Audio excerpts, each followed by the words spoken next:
What's up, everybody? How's it going? Today is a very special topic for me because I believe it's today. It's either the 4th or the 11th, but either way, we're going to roll with it. Today marks the 30th anniversary of me playing electric guitar. And I think what better way to obviously do a video when it's, as you might be able to see, it's actually snowing here in Albuquerque. Which isn't a rare thing for November, but it was a very nice surprise because me being from Detroit, Michigan, it definitely was raining and snowing when I first started playing guitar. Yeah, I guess I'm just going to talk about the history of how I got started and what inspired me to do it. And this may be a part 1, part 2, who knows? You guys know me, I don't have a script, I ramble sometimes. I'll try to keep my thoughts in order here. So before I initially started to take lessons, there was a time, I believe in '92, I was at my cousin's house. My Uncle Jim, he still plays music today. He was trying to get his kids, my cousins, into playing, and he had a bunch of guitars. Some expensive ones, not so much. I remember my cousin Jimmy, I believe it was an SG. I don't think it was a Gibson. I don't think my Uncle Jim would have given us kids a Gibson SG. So I think it was some crappy Epiphone, maybe not even an Epiphone, but it was definitely an SG body. And I remember putting it on and just strumming random crap. And I knew back then when I was 12 I wanted to play. Even hanging out with some other friends and my brother and sister in our basement at the time in Dearborn Heights, Michigan. We had all these Nerf toys or whatever. I had one that sorry, I just finished the breakfast. It just shot out foam balls out, and it was pretty lengthy, and it had a square handle, and I would air guitar that stuff or air bass it, depending who had guitar, who called guitar for the make-believe session, if you will. What wanted me to play music in general was Def Leppard. I remember seeing back in 1983-84, cable had just kind of come to my neighborhood where I lived in Ludington, Michigan at the time. It was like a promotion thing, and MTV launched, and that was part of the promotion as well. And I remember seeing the video for Rock of Ages, and being 3-4 years old, it's like just wide-eyed, like, what is this? I remember seeing like the Druid stuff and the lights and the smoke and hearing the music. That did it, man. And my parents had the cassette tape for that record, and boy, did I ever play that. I still have it. It doesn't work, but I still have that cassette. It's tucked away in my closet there. But that video changed my life. That made me want to get into music. And then kept listening to music, listening to bands, in the early 90s, 91, 92, I kept asking my parents, I want to play guitar, come on, give me a guitar. And I think we were still in Dearborn Heights. We were getting ready to move to Dearborn, so we didn't have this. My parents were fighting a lot. We didn't have a whole lot of money, according to them. They could be right. They could be lying. Who knows? It was a dark time in my family, let's put it that way. And fast forward to 1994, my junior high had a flyer that said free guitar lessons starting, I want to say November 4th. Maybe it was the 11th, I don't know. But it was a Friday afternoon. It was free, 3 p.m. after school. I told my parents this, and my mom got out the acoustic guitar that I used for the first, I think, year playing. And I'll do a video of the story and origin of that guitar. And I don't have it out for this video. It's tucked away as well. I got out my first electric guitar, which I'll get to in a minute. So after class, after school, I had my mom's guitar and went to my first lesson. And the teacher, I don't remember his last name. His first name was Mike. Just really cool guy. He said, "All right, kids, let's make sure we're all in tune." We tuned up his guitar, and he said, play, now let me show you these chords. And he showed me an E, and then an E minor, and that was it, man. I just started playing. It was 3 p.m. Eastern time when I started playing the guitar officially. And there's only been one part of my life where I put it down. I'll get to that too. Maybe this will be part 2.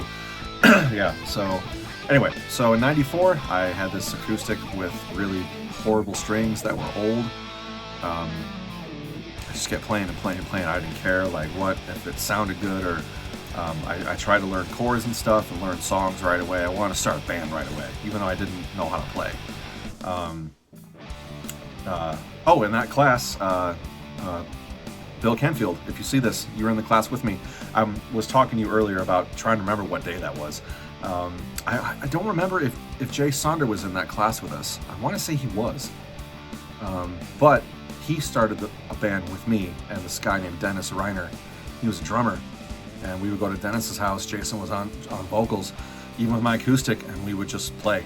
I didn't really know what to do. I only knew a few chords. Oh, hang on a second. I remember also hanging out with Eric Biggs and Chris Jones. Of course, my brother was there. I remember going to Eric's house, and his mom had a Gibson Les Paul Gold Top.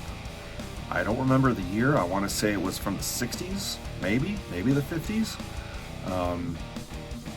I remember she let me play that guitar, which was unbelievable because my uncle would not let any of us near his stuff.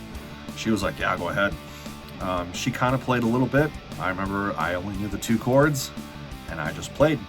And it was so cool to pick up that guitar. I can actually get my hand around it, and it wasn't that awkward to play. It was in tune. And I think then after that, I started, well, no, actually that was after I got with Jason and Dennis, that's right.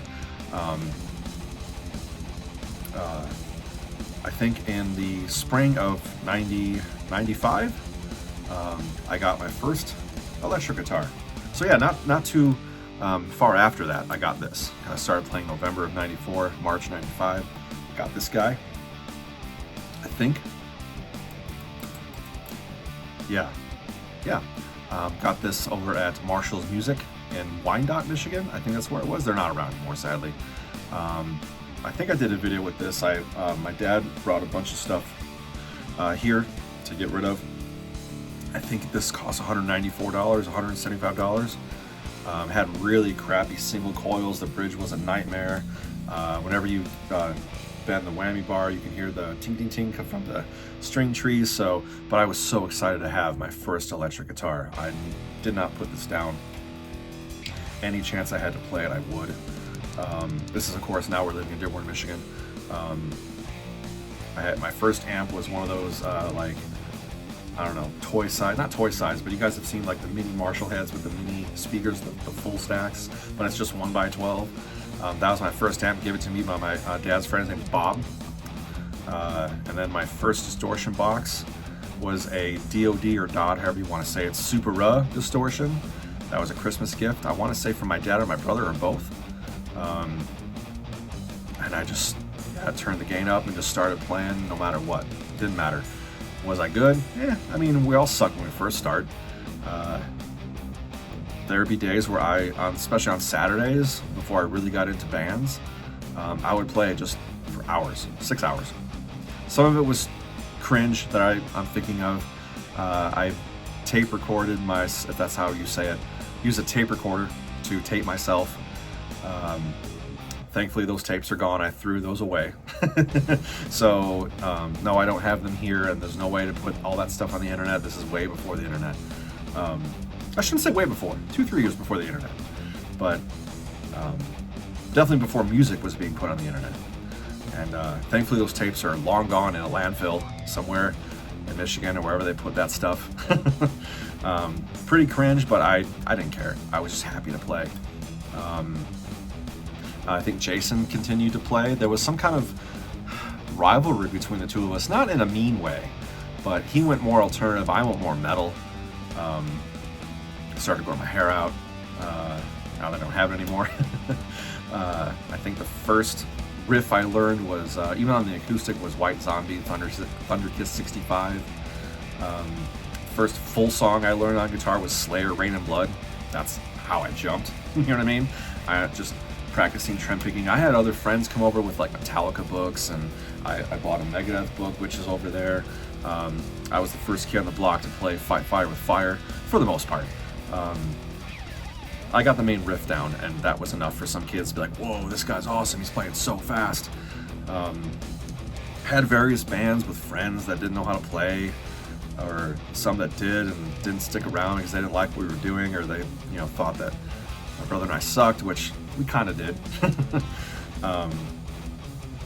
Got my first, I don't want to say real electric guitar, but upgrade electric guitar in '96. At that point I was working weekend jobs, being in high school, junior high.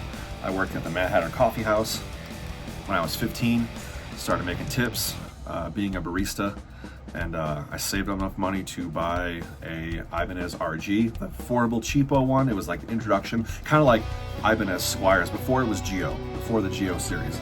But it was emerald green, it had humbuckers and a whammy bar, and like an actual Floyd, I think, or a knockoff Floyd Rose, but it was amazing.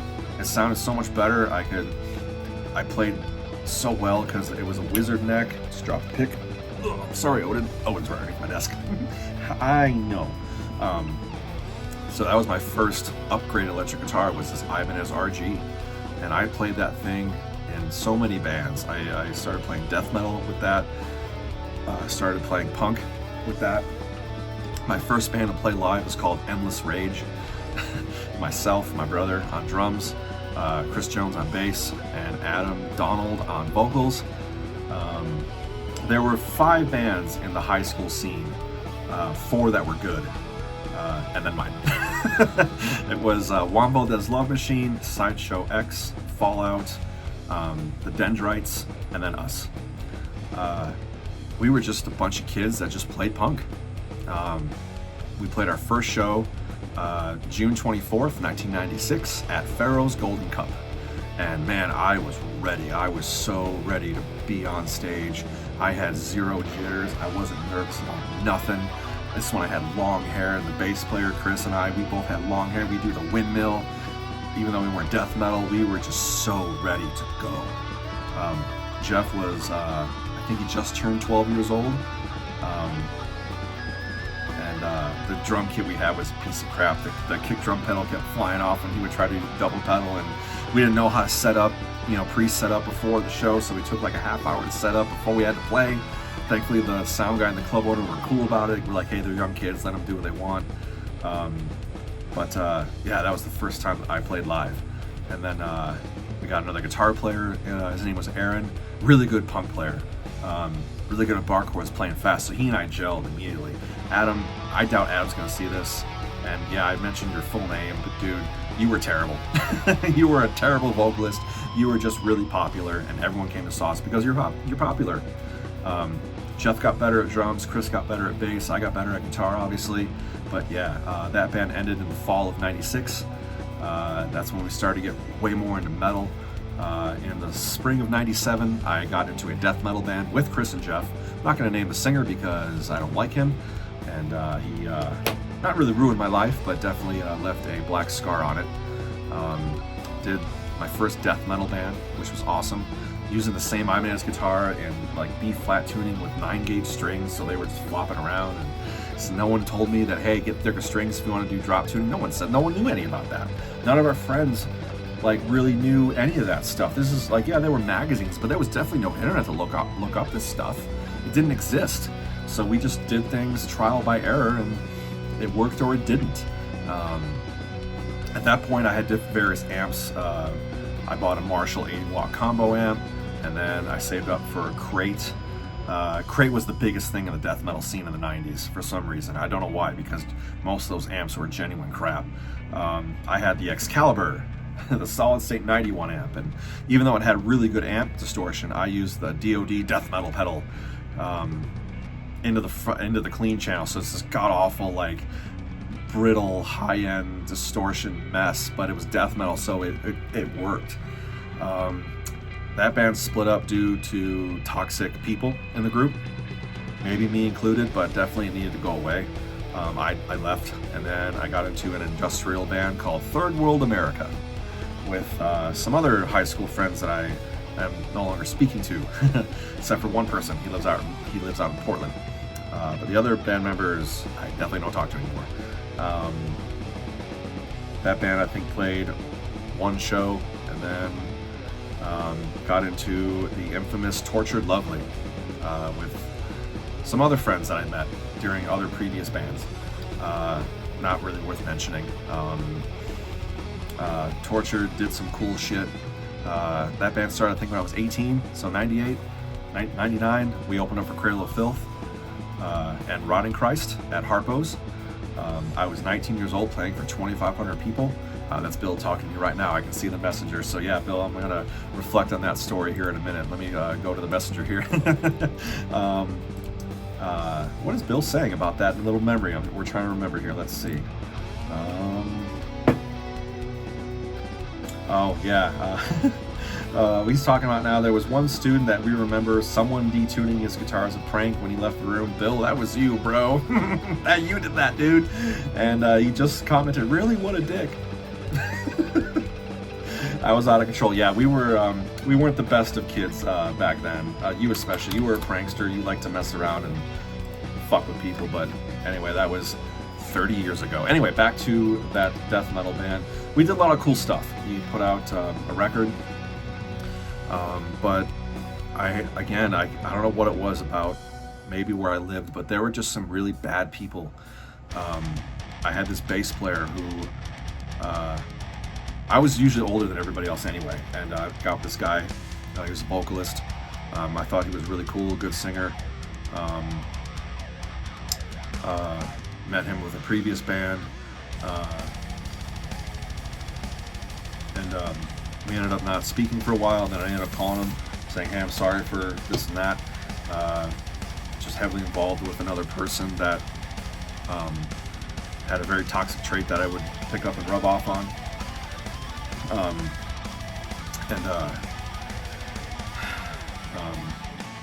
Yeah, so got with the singer, got a bass player through other mutual friends in high school. Bass player guy was cool at first, but he always had this two-faced saying, you never know if I like or hate you. Like, I just thought it was so weird to say, because he hung out with us. I thought, okay, well, he likes us, but he never really did. And he didn't like my girlfriend at the time. He didn't like the band we were in, even though he wouldn't quit. And we didn't have the stones to fire him for some reason. There was so much inner turmoil in that band that it just imploded with itself. I don't want to say backstabbing, but definitely going from party A to party B, saying he said that about you, he said that about you. Really shady stuff. I mean, I was 19. I mean, what are you going to do? I've apologized to the right people and made it right. The other people can fuck right off, and you know who the fuck you are. Yeah, that band ended on an extremely bad note in 1999-2000. I couldn't take it anymore. I had somewhat screwed over the singer. The bass player was human garbage. Always disrespected me and my family and my girlfriend. That heaven forbid I say a word about his girlfriend. There was a time where his girlfriend and a bunch of friends of theirs would prank calling my house. And I would say, hey man, your girlfriend's calling my house. No, she's not. Yeah, just, you're dumb, dude. I don't like you. I hate you. And yeah, I know you're probably gonna see this video. You are top 5 of people that I hate in this world. And I don't need to say, never like or hate you. I hate you, dude. Anyway, so that band spawned another one called Birth of a Tragedy. And that band was a lot of fun. Take Dead Kennedys meets Frank Zappa. We were weird and out there. We played these bizarre songs, and our singer was a theater major, so he would perform and do stage props, and that band was a lot of fun. That band moved out here to only break up a couple months after, because I wanted to play a little heavier than what we were doing, and it wasn't working, and we all started drinking, and the singer moved out of the place we were living in, and it was a big mess. but it worked out, obviously. So yeah, this is going to be part 2. Just hit the 20-minute mark. So if you want to see part 2, hit subscribe and that bell. I'll probably upload this one today and maybe part 2 tomorrow. We'll just keep going and going. But anyways, guys, we'll see you in part 2.